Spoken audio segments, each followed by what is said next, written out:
여러분 다시 뵙게 돼서 참 반갑습니다. 이런 경우가 뭐 많지는 않은데 더러 자청해서 이렇게 집회를 하기도 합니다. 안 불러주니까 3일 동안에 교회에 관한 주제를 가지고 주의 말씀을 여러분들과 함께 나누려고 합니다. 잠깐 제가 기도하겠습니다. 하나님 아버지 감사합니다. 참 어려운 중에도 주의 백성들을 사랑하셔서 모으시고 하늘에 계신 아버지의 음성을 듣게 하시니 감사합니다. 하나님 아버지, 주의 말씀을 주시고 또 주의 말씀을 들을 수 있도록 성령께서 저희의 마음의 눈을 밝혀 주시옵소서. 예수님의 이름으로 기도하옵나이다. 아멘. 내가 내 교회를 세우겠다, 주님께서 말씀하시죠. 이 말씀은 굉장히 중요합니다. 그리고 이렇게 주님이 말씀하시기 때문에 교회는 중요한 겁니다. 내가 내 교회를 세우겠다고 말씀합니다. 어느 목사의 교회도 아니고 어떤 유력한 사람의 교회도 아닙니다. 교회는 주님의 교회밖에 없습니다. 그리고 교회는 우리의 힘으로 세우지 않습니다. 주님이 세우신다고 말씀하셨습니다. 그렇다면 여러분들은 왜 고유교회에 속해 있습니까? 제가 질문을 많이 던질 거예요. 여러분이 고유교회의 교인이 되신 이유가 뭡니까? 교회가 얼마나 많습니까? 왜 여러분들은 고유교회에 속한 교인입니까? 고유교회가 여러분의 신앙에 어떤 의미가 있습니까? 또 교회에 대해서 여러분들은 얼만큼 만족하고 있습니까? 고유교회가 건강한 교회입니까?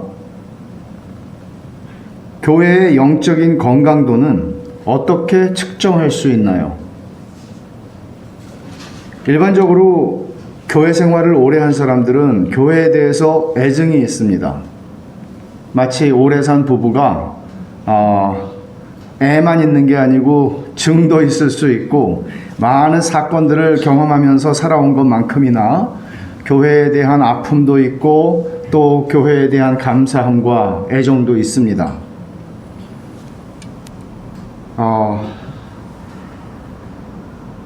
기대와 바람이 없으면 애정도 없겠죠. 그러면 여러분들이 원하는 교회는 어떤 교회입니까? 여러분들은 고유교회가 어떤 교회가 되기를 바라십니까? 여러분은 고유교회가 어떤 모습으로 자라가기를 원하십니까? 우리가 하나의 여정 가운데 있는 것 아닙니까? 언제나 동일한 자리에 머물지는 않습니다. 우리는 여정 가운데 있습니다. 우리가 알든 모르든 여정 가운데 있는데 이 여정 가운데에서 우리는 어떤 목적지, 종착지가 어디이고 그리고 지금 어디쯤 오고 있다 하는 것에 대해서 우리는 어떻게 이해를 하고 있습니까? 이런 질문들에 대해서 교회의 멤버들은 성경이 가르쳐주는 말씀을 따라서 함께 생각하고 함께 공유하고 함께 나눌 수 있는 지점이 있어야 합니다. 저마다 다 다른 생각하는 거를 동상이몽이라고 그러잖아요. 한 자리에 있는데, 한 자리에 누워 있는데 다른 생각하는 거죠. 그렇게 교회는 세워질 수 없습니다. 왜냐하면 하나님께서 하나님의 말씀을 통해서 우리에게 교회가 무엇인지를 분명히 말씀해 주셨기 때문에 충분히 교회가 무엇인지를 이해할 수 있고 지금 던진 모든 질문들에 대해서 충분히 우리가 공통된 성경에 근거한 이해를 가질 수 있기 때문입니다. 이런 문제들을 좀 여러분들과 오늘 나눠보려고 합니다. 교회 없는 기독교라는 말을 들어보셨습니까? 못 들어보셨어도 상관이 없습니다. 제가 만든 말이니까. 교회 없는 기독교, Churchless Christianity. 마이클 홀튼이라고 하는 분이 2012년에 그리스도 없는 기독교라는 책을 썼습니다. Christless Christianity이죠. 근데 그리스도 없는 교회와 교회 없는 그리스도 없는 기독교와 교회 없는 기독교는 어떤 관계가 있을까요? 제가 볼 때는 이 두 가지는 같은 의미입니다. 교회를 그리스도의 몸이라고 했을 때 그리스도의 몸이 없는 기독교는 존재할 수 없습니다. 하지만 슬프게도 오늘날 기독교 안에는 교회 없는 기독교라고 하는 현상이 있습니다. 가나안 성도라고 부르기도 합니다. 거꾸로 한 거죠. 안 나가. 교회 안 나가. 가나안 성도. 그들이 성도인지 아닌지는 살펴봐야 할 문제이기도 한데 제가 인용을 하겠습니다. 가나안 성도 교회 박신앙이라고 하는 책에서 이런 말을 합니다. 혼자 시간을 보내고 서너 번 마라톤 대회도 나가고 점심 이후에는 가족과 있었습니다. 거의 모든 주말을 교회 활동으로 보내고 교회라는 시공간을 떠나서 살아본 경험이 없었는데 그것 없이 허락된 시간과 마음의 여유가 확보되니 훨씬 더 주중생활이 윤택해지는 걸 경험했습니다. 해방감, 적절한 삶의 리듬이 회복되는 그 느낌, 내 인생을 내가 살고 있다는 느낌을 잊을 수 없습니다. 다시 교회로 돌아가서 성가대부터 시작할 생각을 하면 아찔합니다. 공감하십니까? 이것은 소위 가나안 성도라고 불릴 수 있는 범주에 있는 한 사람의 고백입니다. 여러분들의 삶에 교회가 없다고 한번 가정해 보십시오. 기독교 신앙을 떠난다는 의미가 아니라 교회가 없다고 한번 가정해 보십시오. 이 사람의 고백처럼 여러분들의 삶을 더 윤택하게 하고 의미 있게 하고 여유롭게 여러분들의 삶을 만들어 줄 것이라고 생각하십니까? 사람들이 다양한 이유로 교회에서 빠져나가고 있다는 사실을 우리는 부인할 수 없습니다. 다양한 이유죠. 조성돈 정재영 교수팀이 2013년에 300명의 교회를 떠난 사람들을 대상으로 조사한 게 있습니다. 평균적으로 이들은 300명의 이 대상자들은 평균적으로 교회를 떠나기 전에 14년을 좀 더 다닌 사람들이었습니다. 14.2년을 교회 생활을 한 사람들이에요. 근데 교회를 떠났습니다. 이들 중에 자유로운 신앙생활을 위해서 교회를 떠난 경우가 30.3%입니다. 그리고 목회자에 대한 불만과 상처 24.3%, 적지 않죠? 교인들에 대한 불만 19.1%, 신앙에 대한 회의 13.7%, 이 외에도 투명하지 않은 재정 사용, 그리고 부정부패, 교회에 지나친 정치의식과 참여 등등 여러 가지 이유들이 있습니다.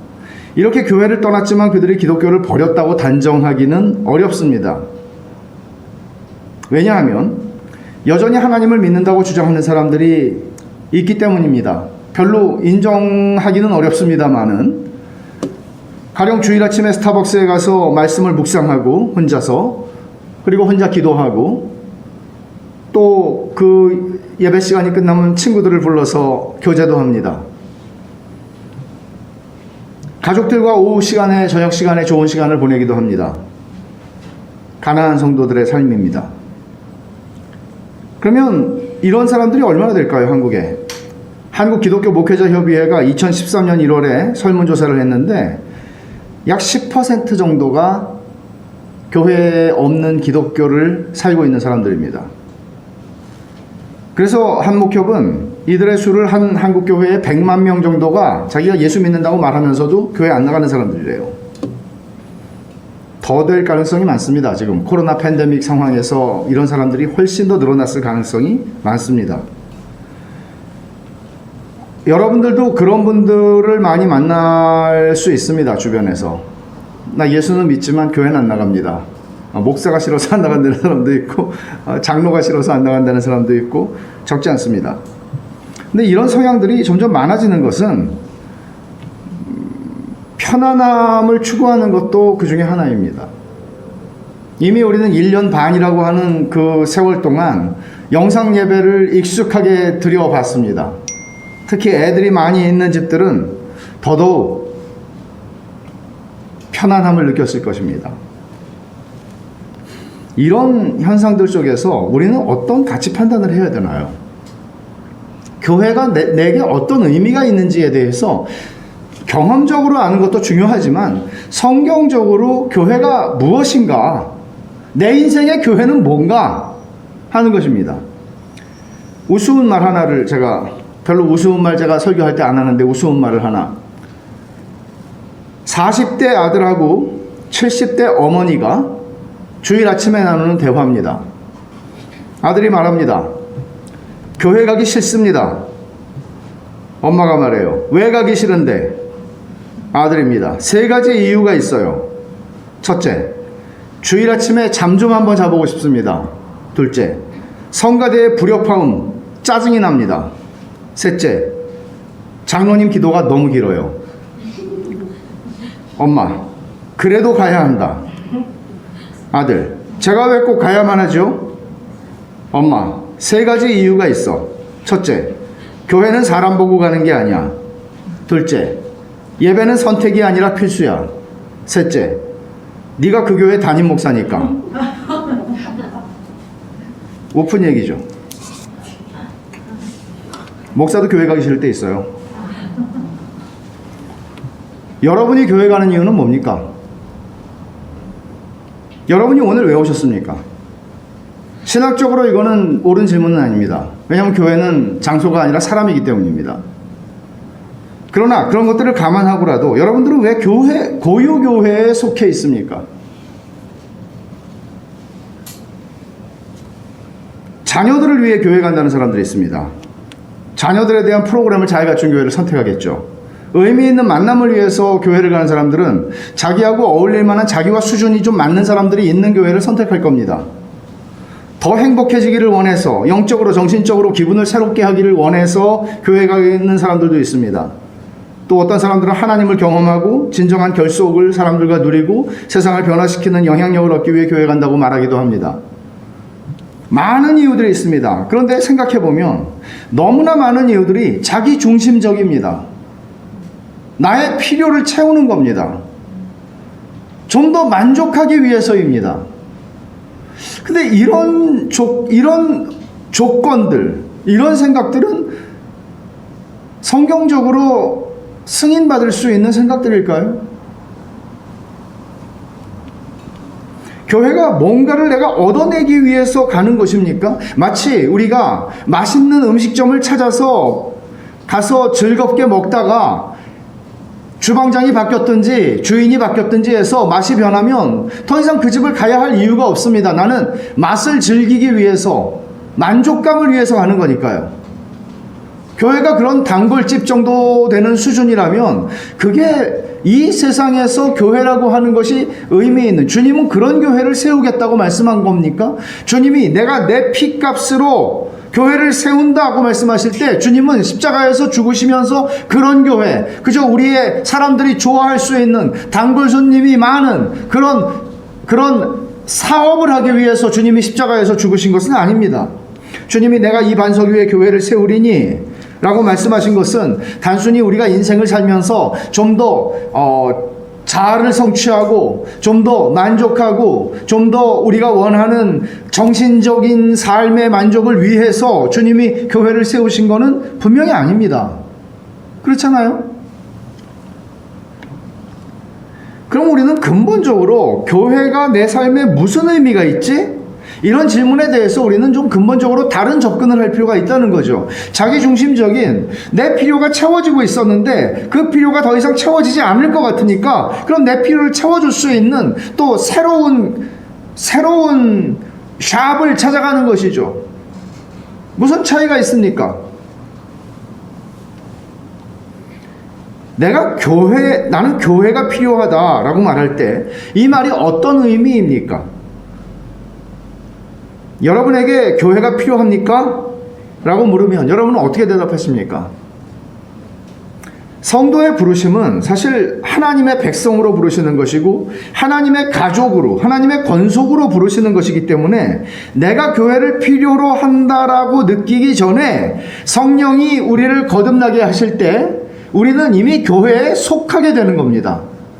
어린애가 태어나서 한 2살 너무 어린가요? 한 5살쯤 됐을 때 나는 가족이 필요해. 어떤 가족을 선택할까? 이렇게 하지 않습니다. 태어남으로써 가족이 되는 겁니다. 태어남으로써 한 가정에 사랑스러운 아들이 혹은 딸이 되는 겁니다. 영적인 원리도 마찬가지입니다. 성도의 부르심은 그렇게 한 가족으로 부르심을 받는 것입니다. 그러면 이런 질문을 할 수 있죠. 지역교회의 의미는 무엇입니까? 우리가 가족에게 속한다고 그럴 때 그것은 하나님의 우주적인 교회에 속하는 것이죠. 그렇잖아요? 그런데 지역교회라는 것은 꼭 필요한 것입니까? 우리가 거듭나서 하나님의 자녀가 될 때 하나님의 가족이 자동적으로 된다. 그렇게 얘기할 때 이건 보편교회, 우주적인 교회의 일원이 된다는 의미입니다. 그러나 보편교회의 일원이 된 우리가 지역교회에 속해야 할 이유는 뭐죠? 고유교회는 지역교회잖아요. 제가 섬기는 베샬롬 교회도 지역교회잖아요.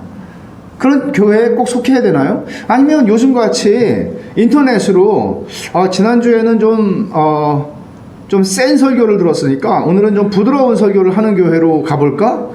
얼마든지 우리는 인터넷에서 이거저거를 찾아서 즐기듯이 그렇게 예배를 드릴 수도 있지 않아요? 지역교회에 속해야 하나요? 개념상 보편교회와 지역교회로 나눌 수 있죠. 비가시적인 교회와 가시적인 교회가 있습니다.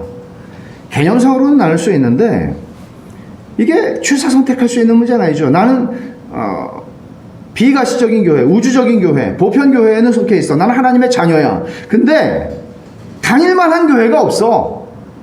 가면 다 이기적이고 뭐 세상하고 다를 바가 없고 나는 지역교회에는 속하지 않고 나는 그냥 하나님만 바라보고 가겠어. 이게 가능한가요? 그럴 수 없다는 거죠. 그러니까 예수님께서 내가 내 교회를 세우겠다라고 이 마태복음에서 말씀하셨을 때 주님이 세우겠다 한 교회는 보편교회예요, 지역교회예요? 구별할 수 없어요. 이 구분을 할 수가 없어요. 주님이 난 지역교회를 세운 게 아니라 나는 우주적인 교회를 세운 거야. 주님 그렇게 말씀하시지 않을 거예요. 주님은 교회를 세우셨어요. 그렇기 때문에 고유교회도 주님이 세우는 교회지 설립일이 있고 사람들이 모여서 세웠을지라도 주님이 세우는 거예요. 교회는. 이 믿음이 없으면 여러분 교회라는 거는 누군가가 가게를 하나 열었다가 문 닫는 거하고 똑같은 거예요. 그런 개념은 아니라는 것이죠. 주님이 내가 이 반석 위에 내 교회를 세우리니 라고 말씀을 하세요. 근데 이 말씀을 하시는 상황이 베드로가 주는 그리스도시요 살아계신 하나님의 아들입니다라고 아주 놀라운 고백을 한 뒤에 주님이 이 말씀을 하세요. 여기에는 사실 언어 유희가 있는데 어떻든 이 구절이 사실은 논쟁이 많이 되는 구절인 것 여러분들이 아실 겁니다. 가톨릭 교회가 이 반석 위에 내가 교회를 세운다 그랬을 때 이게 베드로를 가리키기 때문에 베드로가 교회의 반석이 됐고 로마 교황이 베드로의 수익권을 그대로 이어받았기 때문에 교황은 굉장히 중요한 사람이 되는 것이죠. 그래서 개신교회는 반석을 베드로로 보기를 불편해하는 경향이 많습니다. 그래서 어떻게 이해를 하나 하면 반석은 예수님을 가리키거나 반석은 베드로 자신이 아니라 베드로의 신앙 고백을 가리킨다. 이 신앙 고백 위에 주님이 교회를 세우셨다. 이렇게 보는 입장이 많습니다. 하지만 문맥상 반석이 베드로 자신을 가리킨다고 보는 것은 타당해 보입니다. 그러면 이걸 이렇다고 해서 교황의 수익권을 인정하는 그런 얘기는 아니죠. 하나님이 사도들을 대표해서 베드로에게 그리스도에 대한 계시를 알게 하셨고 고백하게 하셨고 에베소서 2장 20절에 보면 이렇게 말씀하죠. 사도들과 선지자들의 터 위에 세우심을 입었다. 교회가 사도들과 선지자들의 터 위에 세우심을 입었다고 할 때 베드로는 사도들을 대표하는 역할을 할 뿐입니다. 교회가 사도들과 선지자들의 터 위에 세워졌다는 말씀은 주님이 지금 이 말씀을 하시는 내가 반석 위에 교회를 세우겠다 하는 말씀에 대한 설명이라고 볼 수도 있습니다. 베드로가 그리스도에 대한 고백을 한 직후에 주님이 이 말씀을 하신 것, 단순히 베드로라는 한 사람의 중요한 역할을 맡긴 것이 아니라 베드로로 대표되는 사도들과 신약의 선지자들과 하나님께서 그들에게 주신 복음의 메시지, 복음의 진리 위에 교회를 세우시는 것입니다. 주님이 어떻게 교회를 세우시죠? 에베소 장로들한테 밀레도에 불러서 사도행전 20장에 보면 에베소 장로들과 이제 고별 메시지를 하는 장면에서 바울은 이렇게 말합니다. 하나님이 자기 피로 사신 교회를 너희에게 보살피게 하셨다. 이 표현이 사실 굉장히 많은 사람들에게 주님이 자기 피로 사신 교회라는 표현을 쓰는 것이죠. 이 표현을 가져와서 주님이 피로 사신 교회다. 주님이 피값으로 십자가에서 피 흘려 교회를 세우셨다. 그렇게 말을 합니다. 그러니까 주님이 십자가에서 피 흘려서 우리를 구원하셨다라고 말할 수 있어요. 그거 맞아요. 그러나 주님은 당신의 피값으로, 바울이 여기서 얘기하는 것은 주님이 피 흘려 죽으심으로 하신 일이 뭐냐 하면 교회를 세우신 거예요. 엄청난 일이죠. 이것은 그저 우리가 가볍게 여길 수 있는 문제가 아니라는 것입니다. 주님은 제자 훈련으로 교회 세우지 않았어요. 주님은 당신의 피값으로 교회를 세우신 겁니다. 피로 사신 교회, 자기 피로 사신 교회, 바울이 그렇게 말하고 있습니다. 교회는 추상명사도 아닙니다. 교회는 하나님의 백성이고 그리스도의 신부입니다. 우리들입니다. 우리들이 교회입니다. 주님은 내가 내 교회를 세우리라 말씀하실 때에 십자가에서 당신이 죽으실 것을 같이 말씀하셨다는 사실을 이해해야 합니다. 베드로를 칭찬하셨어요. 이 고백을 한 베드로를 칭찬하셨어요. 그리고 내가 이 반석 위에 교회를 세우겠다 말씀하셨어요. 그런데 베드로는 십자가를 지시고 죽으신다는 말씀을 하시자 절대 안 됩니다 라고 말하죠. 십자가에 대한 이야기를 이어서 주님은 하셨습니다. 교회를 세우시는 분, 내가 세우겠다 말씀하세요. 주님이 세우시는 거예요. 여러분, 때때로 이런 사람들 있어요. 내가 교회를 5개 세웠습니다. 예배당을 짓는데 돈을 헌금했다 하는 의미이거나 혹은 본인이 어떤 역할을 해서 뭐 목사님이든지 장로님이든지 뭐 이런 분들이 교회를 개척을 하는 그런 이야기를 하는 것이라고 이해를 하는데, 이거는 함부로 말할 수 있는 것은 아닙니다. 내가 교회를 세웠다라는 말은 함부로 할 수 있는 말이 아닙니다. 이거는 주님이 하시는 말씀입니다. 내가 내 교회를 세운다고 말씀하십니다. 우리가 또 주목해야 하는 말은 내 교회라는 말이에요. 그 주체와 그 소유권이 누구인지를 분명하게 말씀하십니다. 양보하지 않으십니다. 주님은 당신의 교회를 세운다고 말씀합니다. 주체도 주님이고 그것을 가지고 계시는, 소유하시는 분도 주님이십니다. 우리가 교회를 사랑하다 보면 내 교회라고 착각하는 일이 적지 않습니다. 그래서 늘 문제가 생깁니다. 어떤 경우 어떤 상황에서도 주님은 당신의 교회의 소유권을 누구와도 나누지 않으십니다. 아무리 내가 헌금을 많이 했어도 그렇습니다. 여기는 우리 집에 모든 걸 다 헌금해서 여기에 예배당을 세웠어. 그러니까 그렇게 말할 수 있는 사람은 없습니다. 하나님께 헌상을 했다는 것은 내 모든 것이 하나님의 것이라는 것을 인정하는 것이고, 헌상하였으니 이것은 또한 하나님의 것입니다. 교회는 영원히 주님 자신에게 속한 주님의 교회입니다. 아무리 탁월한 목사가 있다고 해도 교회는 목사에게 속할 수 없습니다. 그래서 우리가 아무개 목사님의 교회 이렇게 말하기도 합니다. 그 교회 이름을 말하면 모를 테니까. 그러나 그렇게 말하는 것도 좋은 것은 아닙니다. 누구의 교회 없습니다. 주님의 교회밖에 없습니다. 영향력 있는 장로와 그 집안에 의해서 좌우되는 교회를 본 적이 있습니다. 이 씨들이 가득합니다. 이 씨가 많긴 하지만은 이 씨들이 가득합니다. 다 그 문중입니다. 목사를 수없이 많이 내보냅니다. 이것은 주님의 교회라고 할 수 없습니다.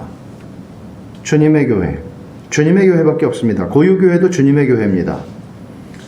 그러니까 우리가 내가 아무리 주님의 교회를 사랑한다고 해도 내 교회라고 생각하는 순간 우리는 이런 말씀을 들을 때 화들짝 놀라서 회개해야 되는 것입니다. 교회를 그렇게 사랑하는 것이 아닙니다. 요즘 교회의 부자 세습 문제도 이런 착각에서 비롯된 것이라고 할 수 있습니다. 교회에서 분쟁이 일어나도 교회를 너무 사랑하기 때문에 싸우죠. 내 교회라고 생각하기 때문에 싸웁니다.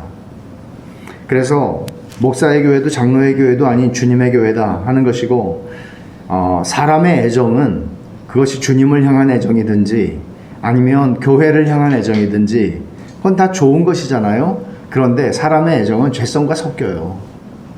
언제나. 그래서 이런 부분들을 우리는 가볍게 여겨서는 안 됩니다. 교회를 사랑할 때 어떻게 교회를 사랑해야 되지? 이게 중요한 겁니다. 어떻게 교회를 사랑해야 되지? 분별해야 하고 생각해야 합니다. 주님이 내 교회다 라고 말씀하실 때, 내 교회를 세우겠다라고 말씀하실 때 주님은 당신 자신과 교회를 거의 동일시하고 계십니다. 교회는 주님의 몸이니까요. 몸이 없는 머리를 생각할 수 없는 것처럼 교회 없는 그리스도를 생각할 수 없습니다. 교회는 그리스도와 연합한 신부이기 때문에 그렇게 해서 주님은 남자와 여자가 한 몸이 된다 하는 것을 그리스도께서는 그리스도의 신부인 교회와 하나가 되기를 기뻐하십니다. 칼빈은 에베소서 주석에서 이렇게 말합니다. 만일 하나님의 아들이 우리와 연합하지 않으신다면 그분 자신은 스스로를 불완전한 존재로 여기십니다. 이것은 교회가 누리는 가장 고귀한 영광입니다. 우리가 그분과 함께 할 때에야 비로소 그분이 모든 것을 완전히 갖추신다는 것, 혹은 그때에야 비로소 완전하게 여겨지시기를 바라신다는 것을 알게 되는 것이 우리에게 얼마나 큰 위로입니까? 주님이 뭐가 부족하세요? 하나님이신데요. 근데 주님이 우리와 연합하여 우리와 하나가 될 때 온전하여진다고 스스로 여기실 만큼 교회를 여기신다는 거죠. 굉장히 중요한 것이잖아요. 우리의 존재가 뭐길래 주님이 우리를 그와 같이 여기시는가 하는 것입니다. 이거는 언제나 우리에게 위로죠.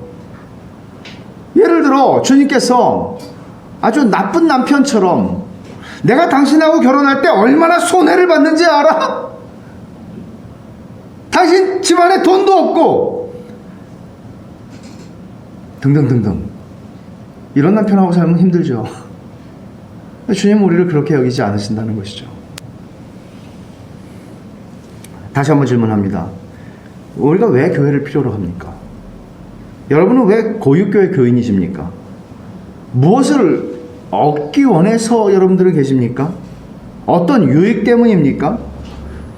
우리가 살펴본 주님의 말씀을 토대로 교회는 우리 삶에, 우리 믿음에 단지 유익한 모임 이상이어야 합니다. 내가 교회를 통해서 얻는 어떤 것 이상이어야 합니다. 나는 고유교회가 좋아. 고유교회에서 내가 얻는 게 있거든. 나는 그래서 고유교회가 좋아. 사실은 그 이상의 대답이 필요하다는 것이죠. 너무나 많은 교회가, 또 교회 구성원들이, 지도자들이 성장에 스트레스가 있습니다. 교회가 교인 수가 떨어질까 노심초사하고 어떻게 하면 더 많은 사람들을 교회로 끌어들일 수 있을까 하는 고민들을 합니다. 회의를 하고 전략을 세웁니다. 지나친 걱정입니다. 지나친 생각들이 너무나 많습니다. 우리가 하는 고민의 수준은 이런 것에 머물러서는 안 됩니다. 그거는 우리가 비즈니스를 하는 거하고 무슨 차이가 있어요, 교회가. 비즈니스의 목적이 뭐죠?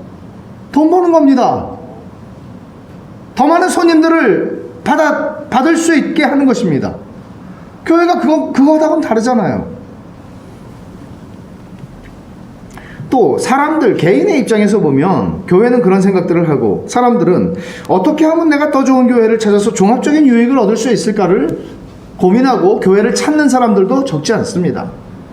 그러니 시장을 조사하고 시장이 무엇을 필요로 하고 무엇을 원하는지를 알아서 그것들을 제공해 줄 수 있기 위해서 교회를 재구성합니다. 이런 일들이 수없이 많이 일어납니다. 교회들이 서로 경쟁하는 거죠. 교회는 하나님이 우리에게 주신 가족이고, 우리에게 신앙으로 말미암아 사랑하고 자신을 내어주도록 하나님께서 만드신 가족입니다. 여러분, 만약에 생각해 보세요. 가족이라는 개념을 생각할 때 여러분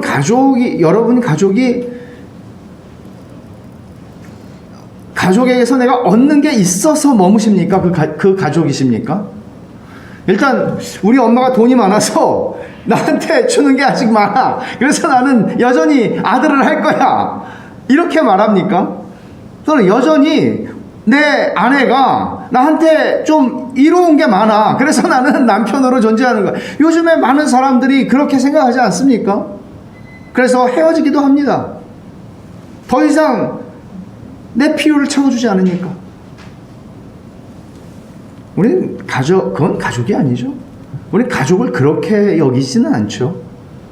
그냥 가족인 것이죠. 어떤 면에서는 가족이라고 하는 것은, 또 부모가 된다는 것은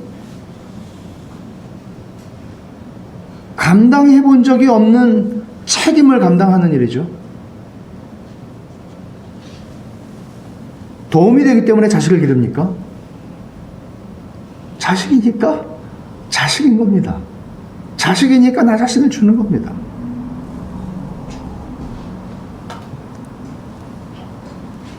교회가 어떤 면에서는 그런 접근이 필요하다는 것입니다. 문제는 우리가 어떻게 하면 교회가 더 성장할 수 있는가 하는 고민이 아니라, 우리의 고민은 우리가 복음을 제대로 풍성하게 드러내고 있는가. 왜냐하면 너희는 세상의 빛이라고 그랬잖아요. 너희는 세상의 소금이라고 그랬잖아요. 세상은 교회가 아니면, 이 세상이 어두운데 교회가 아니면 빛을 볼 수 없다는 얘기잖아요. 그럼 우리는 그 복음의 빛을 선명하게 오해하지 않도록 비추고 있는가? 아무리 작아도 상관이 없어요. 사실 어두운데 작은 불빛 보입니다. 작고 큰 것의 문제가 아닙니다. 진짜 복음의 빛을 우리는 드러내고 있나? 이 고민을 늘 해야 되는 겁니다. 혹시 우리가 복음에 방해가 되고 있는 거 아니야? 복음에 장애물이 되고 있는 건 아니야? 이런 질문도 해야죠. 그리스도인으로서, 교회로서 의당 던져야 하는 질문들입니다. 한국에 작은 교회 운동을 하는 분들이 있습니다. 교회가 작아야 본질을 유지할 수 있다 하는 얘기를 강하게 하진 않겠지만 사실 그런 뉘앙스가 상당히 많습니다. 작은 교회. 그러나 여러분, 이런 전제들은 성경적으로 승인받을 수 없습니다. 왜냐하면 교회의 본질은 사이즈에 있지 않잖아요. 크다고 교회가 아닙니까? 그럼 작으면 교회입니까? 워낙 대형 교회들이 큰 사고들을 많이 내고 있고, 대형 교회들이 재산이 많아지고 뭔가가 많아지다 보니 그들이 선을 넘게 되고 교만해지게 되고 혹은 이것을 악가화하게 되고 권력이 되고 하다 보니 문제가 터지는 것이기는 하나, 문제가 터지는 것은 대형 교회만은 아닙니다. 저는 늘 그렇게 생각하죠. 전 선교계에서도 한 15년 있어 봤지만 선교계에서도 수없이 많은 문제들이 터집니다. 단지 신문에 나지 않는 것 뿐이죠. 대형 교회가 아니면 신문에 나지 않습니다. 대형 교회의 사건들만 어느 정도 대형 교회가 돼야 미디어가 다루죠. 수없이 많은 잘못과 악행과 비행들이 일어납니다. 크고 작은 것은 문제의 본질이 아닙니다. 하나님이 그저 그릇에 맞게 주실 수 있죠. 그러니까 사이즈에 집착하는 것은 우리를 넘어지게 하기 쉽고 또 인간의 탐욕과 관련해서 조심해야 하는 것입니다. 하나님이 주실 수도 있고 주시지 않을 수도 있습니다. 그러나 그것이 우리를 행복하게 하거나 불행하게 만들지 않습니다. 그저 우리는 세상의 논리, 바벨론은 큰 성 바벨론이기에 크기를 추구하죠. 이 세상의 논리에 우리가 포로가 되는 것입니다. 강단에서 선포되는 진리만이 중요하다라고 말할 때에도 저는 이런 경우들을 적지 않이 보는데 여기에도 위험은 상존합니다. 말씀이 중요해. 저도 그런 사람 중에 한 사람입니다. 일반적으로 신실하게 복음의 진리를 선포하는 교회들이 대형화가 되기는 쉽진 않습니다. 왜냐하면 자기 귀를 긁어줄 스승을 많이 두는 이 말세에 사람들은 자기 귀를 시원하게 해줄 말씀을 듣기를 원하지, 자신의 죄를 지적하고 우리의 자기 의를 깨뜨리는 복음에 대한 말씀들을 듣기를 거부하는 것입니다. 적당히, 말하자면 성장하려면 적당히 째고 얼른 수습을 해주는 게 제일 좋습니다. 그래야 좀 찔림도 받고, 찔림을 받고 뒤집어지기 전에 얼른 꼬매져서 상처를 낳았습니다라고 얘기하는 겁니다.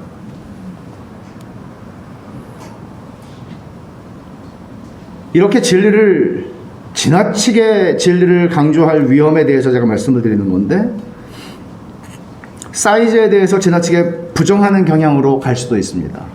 또 하나는 찾아오는 사람들에게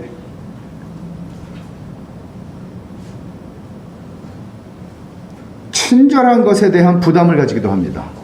무슨 얘기인지 좀 이해를 하세요? 좋은 태도가 아닙니다. 중요한 거는 우리가 복음에 방해가 되고 있는 거는 아닌가? 제대로 복음을 드러내고 있나? 우리의 꼭 뭐 얼굴 태도까지 얘기할 수는 없어요. 그거 뭐 표정 관리하겠어요? 그럴 수는 없죠. 그러나 우리 교회가 정말 우리의 삶과 우리의 교제와 우리의 예배와 우리의 모든 교회됨에 대한 모든 것들이 복음을 드러내고 있나? 이 질문을 늘 해야 돼요.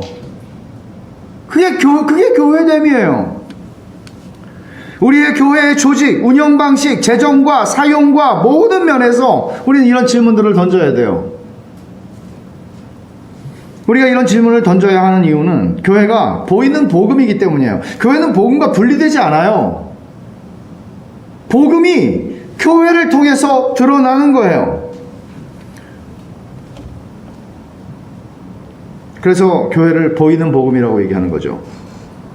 개별 신자들이 성령님이 그 안에 거하는 하나님의 성전이지만 교회만이 그리스도의 몸이라고 불려요.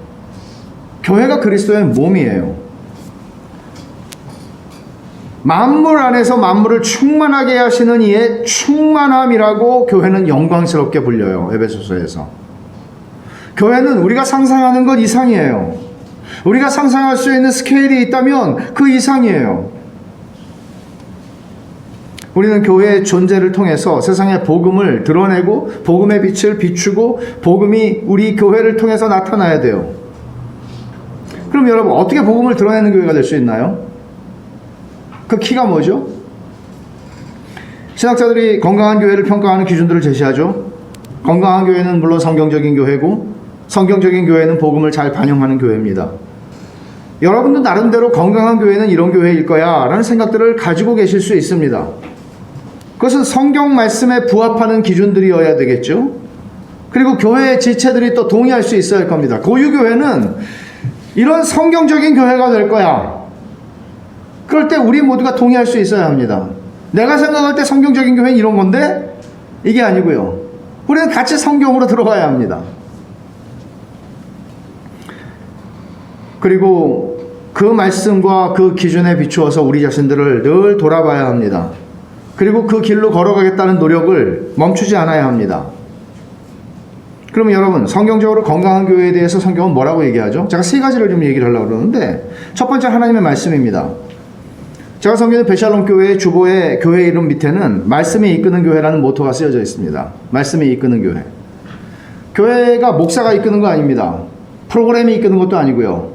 그리고 뭐 어떤 다양한 어떤 목적이나 혹은 영향력 있는 사람이나, 교회는 다른 것들로 대체될 수 없습니다. 교회를 이끄는 것은 하나님이 당신의 말씀으로 우리에게 주신 건 성경이잖아요. 성경에 기록한 말씀과 그 말씀의 모든 원리로 교회를 이끌고 가시는 거예요. 이런 면에서 모든 교회가 하나님의 말씀의 기준을 두고 그 말씀에 이끌고 간다면 교회는 보편성을 가지게 될 거예요. 근데 지금은 너무 그런 보편성이 없는 거죠. 목사의 선호도에 따라, 목사의 기질에 따라, 목사의 성향에 따라 교회가 너무나 많이 달라지는 거죠. 하나님의 말씀의 원리를 가지고 하나님의 말씀의 원리에 따라서 이끌림을 받는 교회, 그게 교회죠. 바울 사도가 밀레도에서 에베소 장로들하고 헤어지면서 이런 말을 합니다. 지금 내가 여러분을 주와 및 그 은혜의 말씀에 부탁하노니 그 말씀이 여러분을 능히 든든히 세우사 거룩하게 하심을 입은 모든 자 가운데 기업이 있게 하시리라. 하나님의 은혜의 말씀에 부탁한다. 주님에게 부탁한다. 그냥 그렇게 말할 것 같아요. 제 생각에는. 근데 그는 주와 및 그의 은혜의 말씀에 여러분을 부탁한다고 얘기하죠. 바울은 떠납니다. 바울은 이제 그들을 챙겨주고 그들의 멘토로서 그들의 지도자로서 그들에게 뭔가 할 수 없습니다. 이제 다시 못 만날 겁니다. 그래서 바울은 주님에게 부탁한다고 얘기하죠. 그러나 거기서 끝나지 않아요. 주와 및 그 은혜의 말씀에. 바울은 말씀의 능력을 믿었습니다. 너희가 이 말씀을 따라간다면 주께서 이 말씀을 통해 너희들을 충분히 안전한 길로 이끌어 가실 거라는 확신을 가지고 있는 거죠. 말씀에 대한 확신이 있는 거죠. 그러니까 우리가 신앙생활 하면서도 종종 사람을 바라보기가 참 쉽잖아요. 이거는 좀 지나가는 얘기로 제가 말씀을 드리면 저희 교회에 등록하시는 분들이 이런 질문을 한번 한 적이 있어요. 우리 교인들 몇 명이 같이 식사를 하고 있는데 같이 이제 처음 오신 분하고 같이 식사를 하는 거예요. 근데 목사님 보니까 뭐 이력을 보니까 뭐 여기 있다 저기 있다 맨날 돌아다니고 그래서 곧 떠날 것 같은데 계속 여기 계실 거냐고 베살론 교회에. 그러면 등록할 거라고 그렇게 얘기를 하더라고요. 그래서 내가 어떻게 알아요? 계속 있으셨어요. 어떻게 알아요? 그래서 그 고민을 하기 시작했어요. 그 질문을 자꾸 하는 분들이 계셔서. 그러면서 제가 한 번은 교회 앞에서 예배 마치고 공적으로 제가 한번 써서 읽었어요. 그런 질문들을 가지고 계신 분들이 계시길래 사람 의지하지 말라고 그랬어요. 그리고 나는 이렇게 생각한다 그랬어요. 내가 없으면 베샬롬 교회는 더 잘 된다. 하나님의 말씀을, 하나님을 주님이 내가 내 교회를 세운다 그러는데 우리는 어떤 사람, 그 사람이 누구든지 간에 그 사람을 바라보기가 얼마나 쉬워요? 그런 위험이 있다는 거죠, 우리들에게도. 하나님이 우리 모두에게 어떤 자는 목사로, 어떤 자는 장로로, 어떤 자는 집사로, 어떤 자는 권사로 세우실 수 있어요. 어떤 자는 성도로. 우리는 하나님께서 허락하신 우리의 시간을 통해서 신실하게 하나님의 말씀을 순종하여 그 길을 가는 거예요. 내가 없으면 망해. 천만의 말씀이에요. 나 때문에 교회가 잘 돼. 그렇게 하다가 망해요.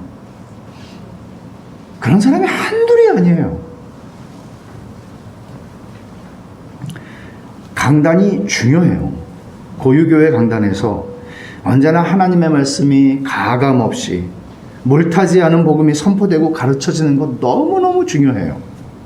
근데 하나님의 말씀에 이끌고 가는 거지 목사가 이끌고 가는 거 아니에요. 하나님의 말씀에 이끌고 가는 거예요. 이 교회의 생명이에요. 바울이 말세의 징조를 아까도 말씀드렸지만 사람들이 자기 사욕을, 귀가 가려워서 자기 사욕을 따를 스승을 많이 두고 귀를 진리에서 돌이켜 허탄한 이야기를 따를 거다. 바른 교훈을 받지 않는다고 그랬어요. 그렇기 때문에 이게 쉬운 길이 아니에요. 말하자면 대세가 있는데 여러분 대세라는 거는 어떤 면에서 정말 편한 거잖아요. 그냥 몸만 맡기면 된단 말이에요. 근데 그 대세를 역행해야 되는 거거든요. 사람들은 자기 듣고 싶은 게 있어요. 근데 듣고 싶은 걸 주는 게 아니고 하나님께서 말씀하시는 것을 말하는 거죠. 이 강단은 목사가 자기 사견을 말하는 게 아니죠. 하나님의 말씀밖에는 이 강단을 거룩하게 하는 것은 하나님의 말씀밖에는 이 강단에서 선포되지 않기 때문이에요. 사람을 두려워하지 아니하고 하나님의 말씀을 전하는 강단입니다. 그러나 언제나 어느 시대에나 가짜들은 횡행했습니다. 거짓 선지자들이 죽을 상처를 보면서도 이걸 감기라고 그러고 이거는 배탈 난 거라고 그러고 반창고 발라주고 괜찮다고 그러고 평안하다 샬롬. 거짓 선지자들은 어느 시대나 있었습니다. 그래서 우리가 이 길을 걸어가는 건 쉬운 일이 아닙니다. 말하자면 이 길을 걸어간다고 제가 얘기하는 거는 교회가 된다는 게 쉬운 일이 아닙니다. 우리가 교회로 존재한다는 거, 이 세상 속에 쉬운 일이 아닙니다. 조심해야 하고 또 어려움이 적지 않습니다. 사탄의 역사 만만치 않습니다. 여러분이 어차피 비즈니스 하는 교회를 세운다 그러면 사탄이 도와주죠. 그러나 주님, 우리가 교회가 되고 싶습니다.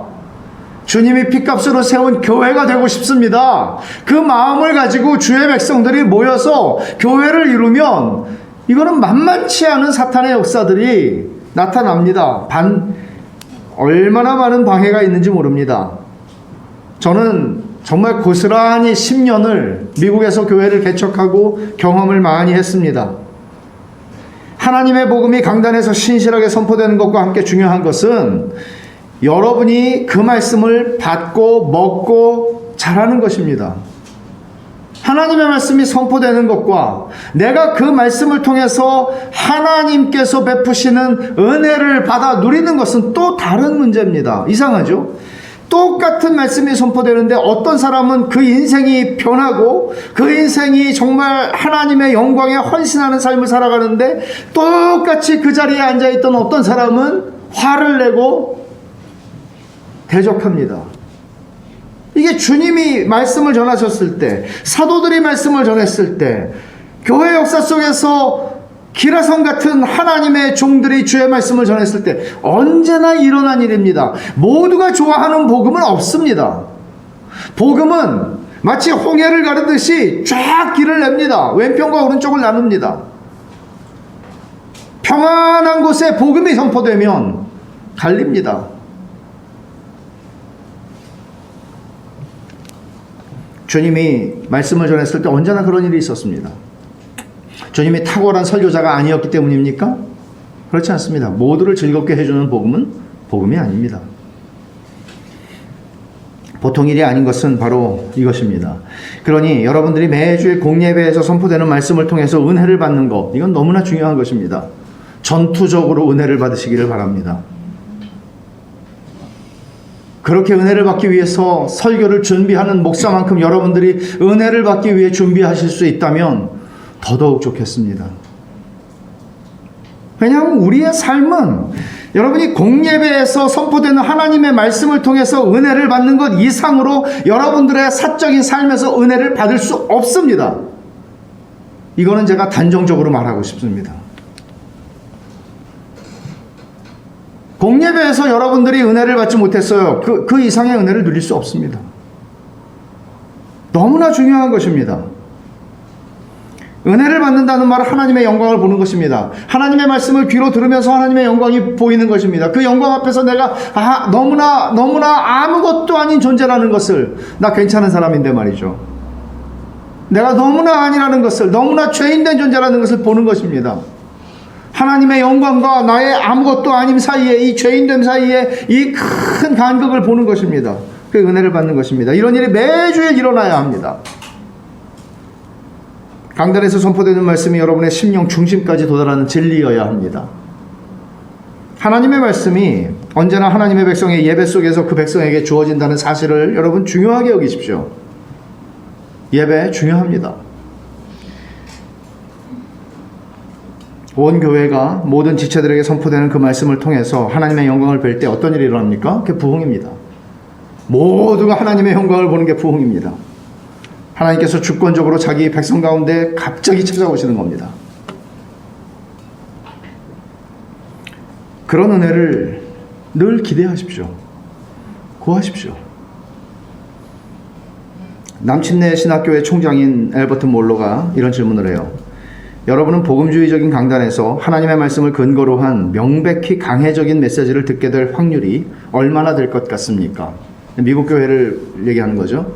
복음주의 교회 강단에서 하나님의 말씀을 근거로 한, 하나님의 말씀을 정확하게 강해하는 그런 메시지를 들을 확률이 10개의 교회를 찾아간다면 그 중에 어떤 교회의 강단에서 그런 메시지를 우리는 듣게 될 수 있을까?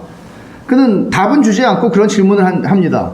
이 얘기는 미국 복음주의 교회 안에서 정말 성경적인 메시지를 듣는 것은 굉장히 드문 일이라는 사실을 얘기해 주는 겁니다. 한국 교회는 다를까요? 다르지 않습니다. 한국교회는 더하면 더했지 다르지 않습니다. 이것은 반대로 우리는 옳다, 우리는 괜찮다 하는 자부심으로 인도해서도 안 됩니다. 저는 이런 걸 참 너무나 많이 봅니다. 어떤 교회, 제가 목회하기 전에는, 그리고 한국에 가끔 방문할 때에는 교회들 다니면서 설교를 하죠. 지금도 설교를 많이 하고 다니긴 하지만은 때때로는 이런 교회들을 봐요. 너무나 자부심이 강해요. 교회가. 위험합니다. 굉장히 위험한 것입니다. 왜냐하면 은혜잖아요. 은혜 아닌 게 없잖아요. 여러분은 너무나 훌륭해서, 너무나 분별력이 좋아서, 여러분들은 그래서 고육교회 교인이 된 겁니까?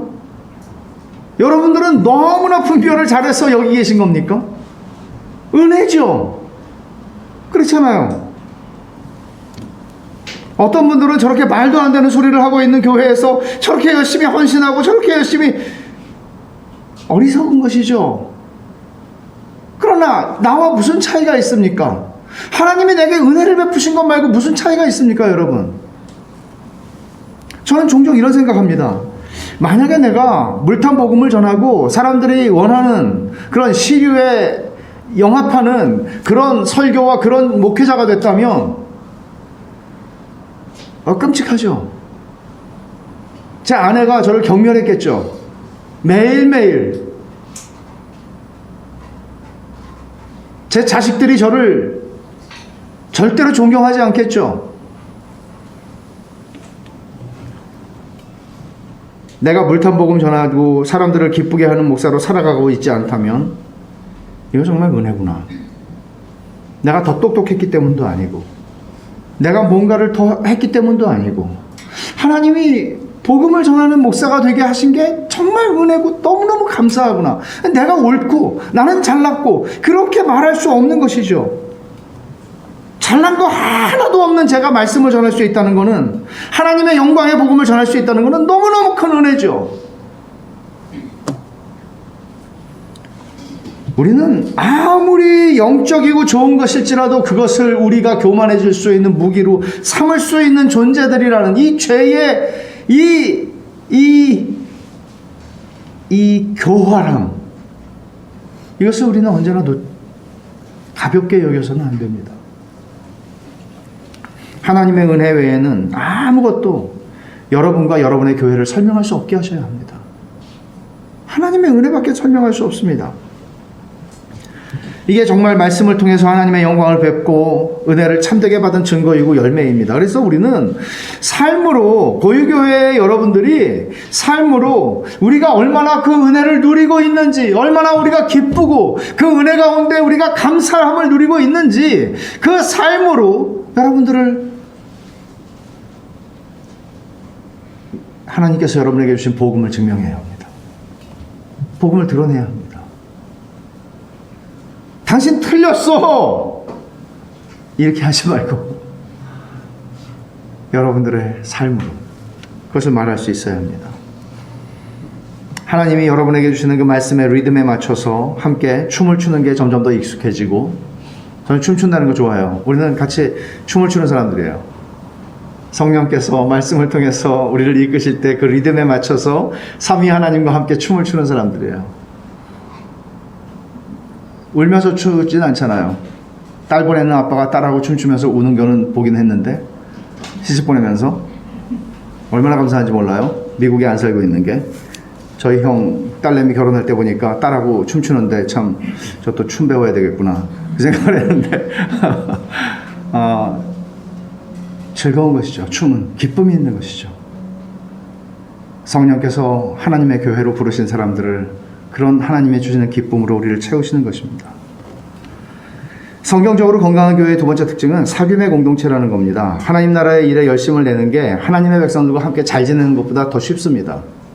그냥 교회에서 내 할 일 열심히 하는 게 더 쉬워요. 근데 같이 잘 지내는 게 더 어려운 겁니다. 제가 사귐에 대해서는 셋째 날 더 말씀을 드리겠지만, 정말 중요한 건 하나님 나라의 백성으로서 다른 백성, 다른 사람들과 잘 지내는 거예요. 평화를 누리는 거예요.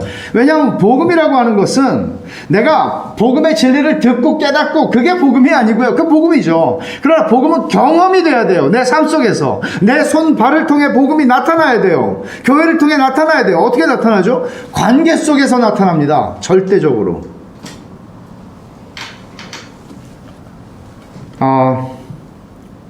이런 관계를 통해서 우리는 복음을 경험하고 용서하고 사랑하는 관계를 경험하면서 성숙을 향해 자라갑니다. C.S. 루이스는 이런 말 합니다. 영적인 공동체는 하나님을 발견하는 좋은 실험실이다. 하나님을 발견할 수 있는 너와 나의 관계 속에서 우리는 하나님을 발견하고 복음을 경험합니다. 돌봄이 필요하죠. 우리는 돌봄이 필요하기 때문에 하나님께서는 목사를 세우기도 하고 장로를 세우기도 합니다. 또 우리의 육적인 필요를 채우기 위해서 돌봄을 위해서 집사를 세우기도 합니다. 그러나 이 돌봄이라고 하는 영적인 돌봄이라고 하는 것에는 두 가지가 필요합니다. 영적인 우정이 필요하고 영적인 지도가 필요합니다.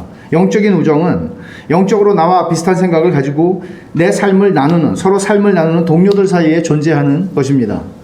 이런 관계가 교회 안에 형성돼야 합니다. 근데 자기를 열어야 이게 되죠. 좀 이런 느낌이 들어요. 교회가 극장 같아요. 서로 모르는 사람들이 와서 영화를 보고 각각 느끼고 팝콘 버리고 집에 가는 거예요. 서로가 서로를 알려고 하지 않습니다. 알 필요도 없죠. 이런 식의 교회는, 극장 같은 교회는 교회가 아닙니다.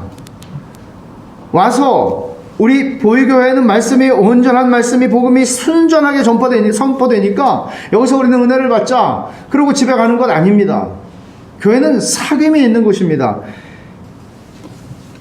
영혼의 돌봄을 위해서 이런 사귐은 절대적으로 중요합니다.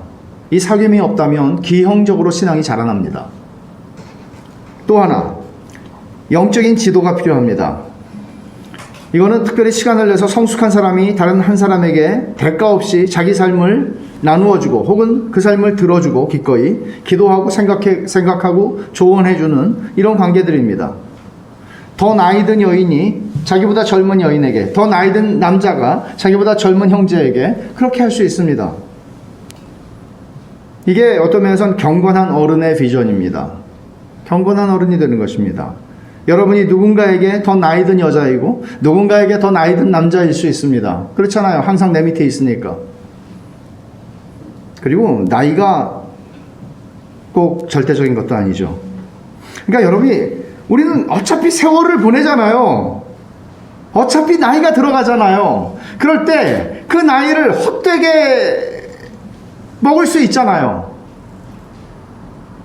나이가 들어가면서 우리는 점점 더 성숙하고 점점 더 경건한 어른으로 만들어져 갈 때, 빚어져 갈 때 그 교회는 얼마나 부유한 교회가 되겠습니까? 영혼을 돌볼 수 있는, 영적 지도를 할 수 있는 어른들이 많은 교회가 되는 거죠. 관계가 중요하다는 것은 이 관계, 믿음도 관계고 다 관계 속에서 이해해야 돼요. 복음도. 죄가 개인적으로 일어나지만 많은 경우 관계 속에서 일어나요. 미움, 시기, 기타 등등. 그러니까 성경적으로 건강한 교회는요, 관계 속에 아무 일도 일어나지 않는 조용한 교회가 아닙니다. 때때로 시끄럽고 관계가 상하기도 하고 서로를 향해서 쓴뿌리도 있기도 하는데 그걸 복음으로 풀어가는 교회가 되는 거예요. 여러분, 진짜 조용한 가족을 보세요. 그거 건강한 가족이겠습니까? 서로 신경 안 쓰는 가족이죠. 그거는 자기 방으로 그냥 들어가서 끝. 잠자고 나오고 다시 잠자러 들어오고. 그게 건강한 가정입니까? 아니죠.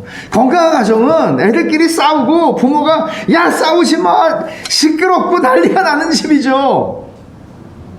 그렇지만 복음으로 그것을 풀어가는 거예요. 용서하는 거예요. 그때 저는 용서보다 복음을 경험할 수 있는 건 없다고 생각합니다. 용서하고 용서받는 거. 그래서 부부관계 속에서 복음을 가장 잘 경험할 수 있어요. 왜냐하면 수도 없이 잘못하니까. 그리고 부모와 자식 관계 속에서도 마찬가지입니다. 자식들에게 용서를 빌 줄 알아야 합니다. 대한민국의 그런 유교적인 풍토에서 그렇게 하는 부모들 별로 없죠. 그러나 그리스도 안에 있는 부모들은 자식들에게 용서를 구해야 할 때가 얼마나 많은지 모릅니다. 그리고 자식들이 용서하는 것을 배워야 합니다. 그렇게 하나님께서는 우리를 더 깊은 결속으로 인도하십니다. 복음을 경험할 수 있는 곳이에요. 가정은, 부부는, 부모와 자식은, 그리고 교회는. 그래서 교회는 가정인 것입니다. 용서가 작동해야 합니다. 관계상의 죄가, 관계상의 문제가 있는 거 교회 안에, 이거를 감기라고 여기면 안 돼요. 이거 암이에요. 굉장히 중요한 것입니다. 그리고 이렇게 용서를 경험하면서 깊이 있는 사귐으로, 점점 더 깊이 있는 사귐으로 들어가는 거죠. 주님이 말씀하셨죠. 세 계명을 너희에게 주더니 서로 사랑하라. 내가 너희를 사랑한 것 같이 너희도 서로 사랑하라. 너희가 서로 사랑하면 이로써 모든 사람이 너희가 내 제자인 줄 알리라. 이게 복음을 드러내는 방식이잖아요. 모든 사람이 너희가 내 제자인 걸 알 거라고. 어떻게 하면? 서로 사랑하면. 근데 서로 사랑하는 거는 뭐예요? 쉬워요? 안 되죠. 내가 사랑받을 만큼 훌륭하지도 못하고 사랑받을 만큼 훌륭한 사람은 하나도 없어요. 그걸 사랑하는 거예요. 잘못도 수도 없이 하죠. 용서하는 거예요. 용서받는 거예요. 그래서 형제사랑은 그리스도인의 본능적인 것이기는 하지만 그럼에도 불구하고 요한일서에서 요한사도는 행함과 진실함으로 사랑하라고 얘기합니다. 형제를. 그리고 여러분 형제를 사랑하는데 돈으로 형제 사랑하는 거 배우셔야 합니다. 돈으로 형제를 사랑하십시오. 이거 배워야 합니다. 서로 돌아보고 서로 격려하고 할 수 있는 대로 열심히 만나고 열심히 모이는 겁니다. 성경에 말한 대로. 그럼 여러분 생각해 보세요. 우리는 지금 코로나 때문에 예배드리지 못한다고 지금 아우성인데 여러분 진짜를 할 수 있는 시간입니다. 한 사람을 불러서 그 사람에게 밥을 사주고 그 사람과 함께 얻어먹을 수도 있습니다. 교회가 깊이 있는 사귐 속으로 들어갈 수 있는 시간입니다. 놓치지 마십시오. 목사만 신방하는 것 아닙니다. 여러분이 스스로를 서로 돌아보라고 말합니다. 성경. 서로 사랑하십시오. 내가 한 번도 함께 밥을 먹어본 적이 없는 사람과 만나십시오. 얼마나 좋습니까? 규모가 작다는 것은 바보이지 않습니까? 세 번째로 마지막으로 제가 강조하고 싶은 성경적으로 건강한 교회의 특징은 하나님 나라의 사명을 감당하는 겁니다. 교회가 자신의 존재 이유, 사명을 잃어버리지 않았나 하는 생각을 많이 합니다. 교회의 사명은 뭡니까? 하나님을 영화롭게 하는 겁니다. 성도들 개인이 하나님을 영원히 즐거워함으로써 하나님을 영화롭게 할 최고의 사명을 가지고 있다면 교회도 함께, 우리 모두가 함께 모여 하나님을 즐거워함으로써 그 기쁨이 충만해지고 하나님을 영화롭게 하는 것입니다. 그것은 어떻게 표현될까요? 예배에서 표현됩니다. 제일 먼저 예배에서 표현됩니다. 예배는 이런 거예요. 하나님이 최고예요. 하나님, 저희는 하나님을 사랑합니다. 하나님이 나의 만족이 되십니다. 하나님은 왕의 왕이시고 내 인생의 모든 것을 주관하시는 분이십니다. 하나님이 내 인생을 책임지시고 내 영혼을 책임지시기 때문에 나는 아무 걱정이 없습니다. 주님이 말씀하신 대로 저는 믿습니다. 이게 예배예요. 이게 예배예요. 우리 모두가. 그래서 그 결과는 어떻게 나타나나 하면 그런 기쁨의 충만함의 결과는 어떻게 나타나나 하면 하나님을 예배하지 않는 사람들이 하나님을 예배하게 만드는 것입니다. 하나님을 정말 좋아하는 여러분들의 그 기쁨이 거기에 머물지 않습니다. 흘러갑니다. 이 공동체에서 흘러가게 되어 있습니다. 고유교회 안에서 건강한 교회의 첫 번째, 두 번째 특징이 잘 작동되면 하나님의 말씀이 신실하게 선포되고 그 안에서 여러분들이 서로 깊은 사귐 속에서 하나님의 은혜와 사랑을 깊이 나누게 된다면 세 번째 특징은 저절로 열매로 나타나는 것입니다. 교회를 낳는 교회가 되는 것입니다. 주변과 땅끝에서 말이죠. 하나님을 예배하는 사람들이 없는 곳에 하나님을 예배하는 공동체가 생겨나게 하는 겁니다. 우리만 존립하는 게 아닙니다. 그래서 저는 이 세 번째 특징은 그다지 많이 말하지 않겠습니다. 그저 잊어버리지 말라고 리마인드 하는 차원에서는 말할 수 있지만 하나님의 말씀을 받고 그 말씀 안에서 깊이 사랑하는 것입니다. 이게 여러분들이 할 수 있는 것입니다. 열매를 억지로 만들어낼 수는 없죠. 다시 묻습니다. 정리하면서. 여러분들은 왜 고유교회 교인이십니까? 여기서 무엇을 얻어가겠다 하는 생각을 내려놔야 한다는 것은 분명합니다. 우리가 즐기겠다, 뭔가를 우리끼리 뭘 하겠다, 그런 생각도 내려놓아야 합니다. 개인적이고 이기적이고 사소한 목적은 설 자리 없습니다. 그게 설령 내가 말씀을 제대로 배우고 싶어 하는 것일지라도 말입니다. 교회는 학원이 아닙니다. 그 이상입니다. 주님이 핏값으로 사신 교회입니다. 내가 내 교회를 세우겠다고 하는 게 교회입니다. 고유교회는 어느 목사의 교회가 아닙니다. 주님이 친히 세우셨습니다. 교인이 된다는 것, 고유교회의 지체로 부름받았다는 것이 어떤 의미인지를 한번 생각해 보십시오. 이번 사경회 기간 동안에. 주님께 자기 자신을 드리듯이 주님의 몸인 교회에 자신을 드리는 것을 배우십시오. 주님을 사랑하는 게 어떻게 사랑할 수 있어요? 주님 어떻게 사랑하죠? 너희가 지극히 작은 소자 하나에게 한 것이고 내게 대하여 한 것이라고 말씀하셨죠. 그리고 주님의 몸인 교회라고 말씀하셨죠. 우리는 주님을 사랑한다는 게 말로만 사랑해? 요한일서에서 말한 대로 네가 형제, 눈에 보이는 형제를 사랑하지 않는데 주님 사랑해? 천만의 말씀. 교회를 사랑하는 것으로 주님을 향한 사랑은 나타나는 거예요. 교회를 사랑하는 것으로 나타나요. 근데 아까 말했죠? 교회를 잘 사랑해야 된다. 분별력 있게 사랑해야 된다. 무조건 사랑하다가 내 교회가 되는 거 잘못이라고. 제가 마무리할 주제는 어떻게 교회를 사랑하는가, 어떻게 주님을 사랑하듯이 교회를 사랑하는가 하는 것인데, 12세기의 클레르보의 베르나르는 사랑을 네 가지로 설명을 했습니다. 이것은 어떻게 교회를 사랑해야 하는가 하는 주제와 관련이 있는데, 첫 번째, 네 가지 사랑인데요. 첫 번째, 나를 위해서 나를 사랑하는 사랑이 있습니다. 여기서 최고의 선은 무엇일까요? 내가 잘 되는 거죠. 우주의 중심이 나죠. 내가 잘 되는 것밖에는 보이는 게 없습니다. 이게 모든 죄인이 본성적으로 가지고 있는 사랑입니다. 자기 사랑이죠. 나를 위해서 나를 사랑하는 겁니다.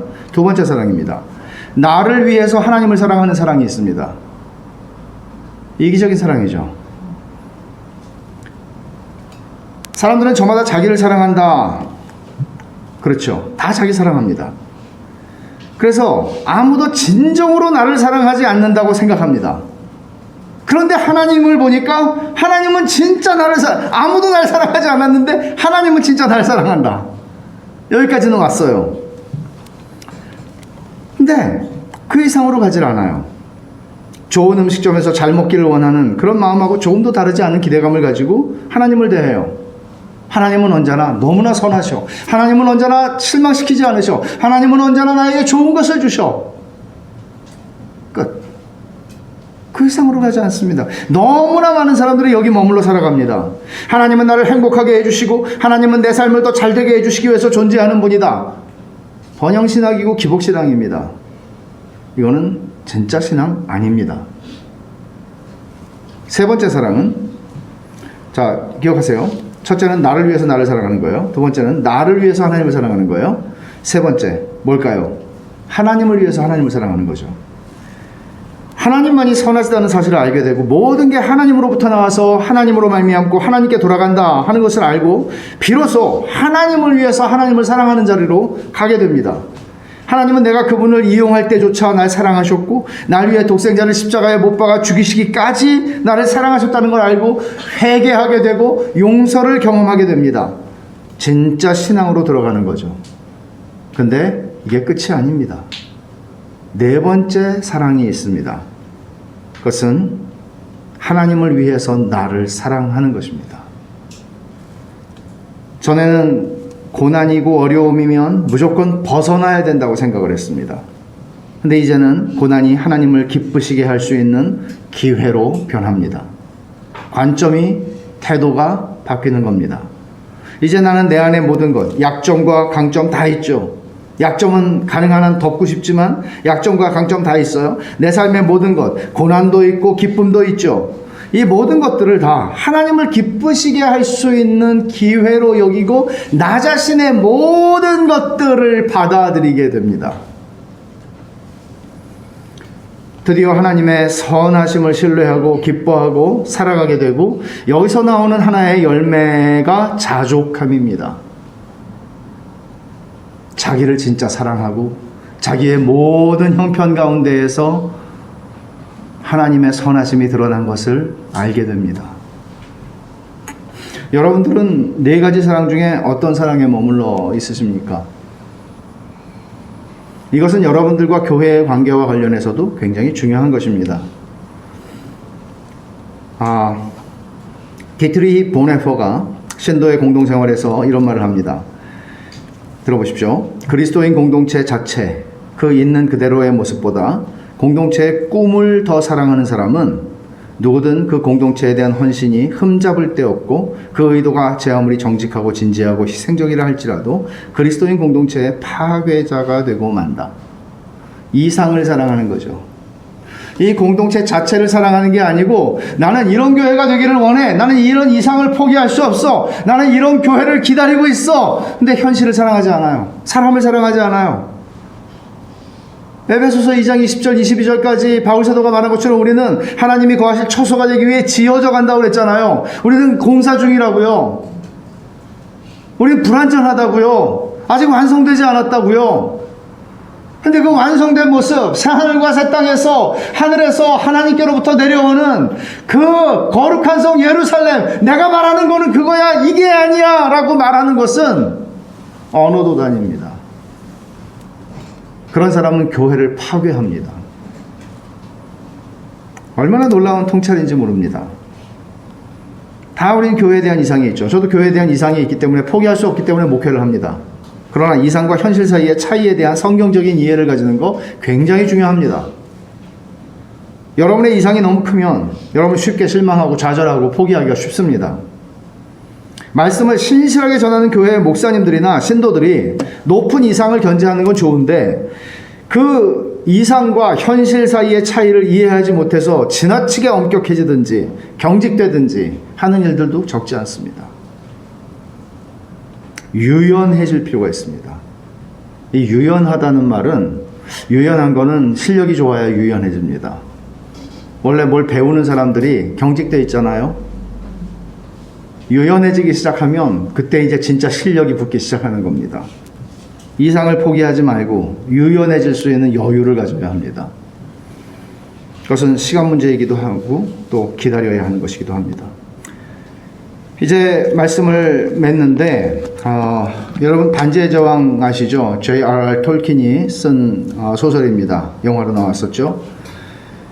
톨킨은 하나님의 미래가 위대한 지도자들에게 달려있지 않고 보통 사람들이 얘기하는 영웅들에게 달려있지 않고 때로는 무슨 일이 벌어질지 도무지 감을 잡지 못하고 어디를 가고자 하는 욕망도 없고 자신들의 빡빡하고 작은 세계 속에서 사는 발가락에 털이 나고 불완전하게 생긴 자그마한 보통 사람들 가운데서 탄생한다는 사실을 이해했습니다. 그게 뭐예요? 호빗이죠.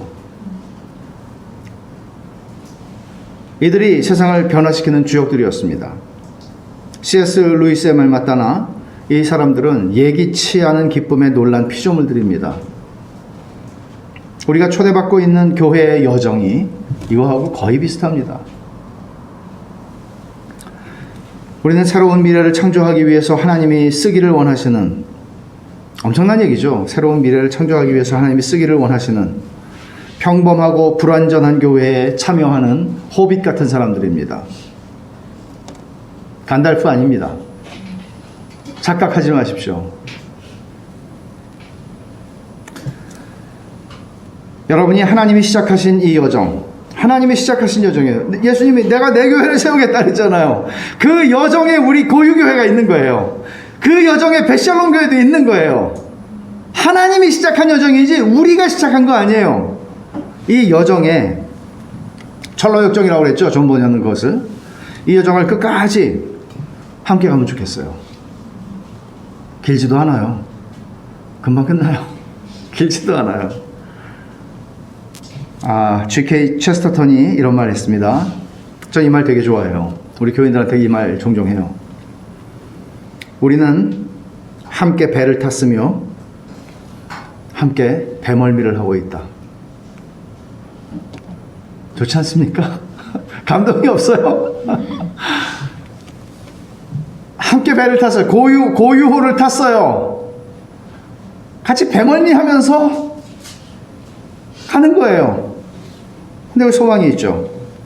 이 고유호의 여정을 평온함으로 말미암아 기뻐하는 중에 소망의 항구까지 안전하게 인도해 주시는 주님의 약속이 있기 때문입니다.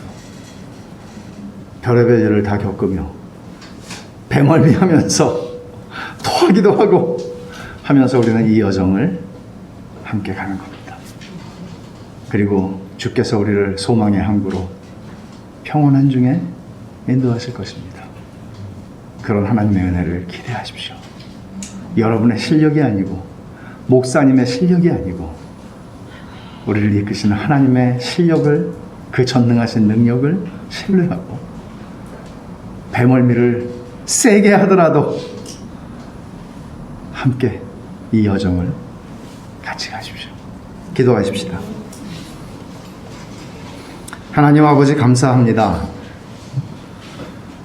주님께서 내가 내 교회를 세우겠다고 말씀하셨고 십자가에서 피 흘려 죽으심으로 주님의 교회를 세우셨고 저희들을 고유교회로 부르셨습니다. 하나님 아버지, 우리 주님께서 시작하신 이 거룩한 여정에 저희들을 태워주신 것 감사합니다.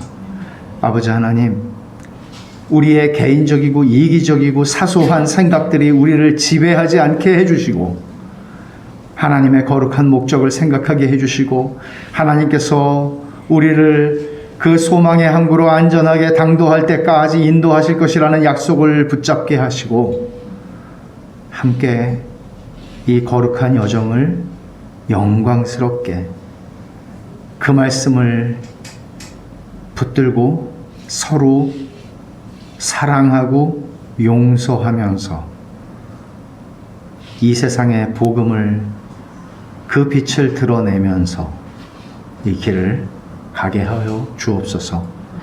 하나님 아버지, 그렇게 가노라면 우리의 흠 많고 부족하고 정말 사랑스럽지 않은 우리들의 모습들조차도 하나님께서 얼마나 영광스러운 그리스도의 신부로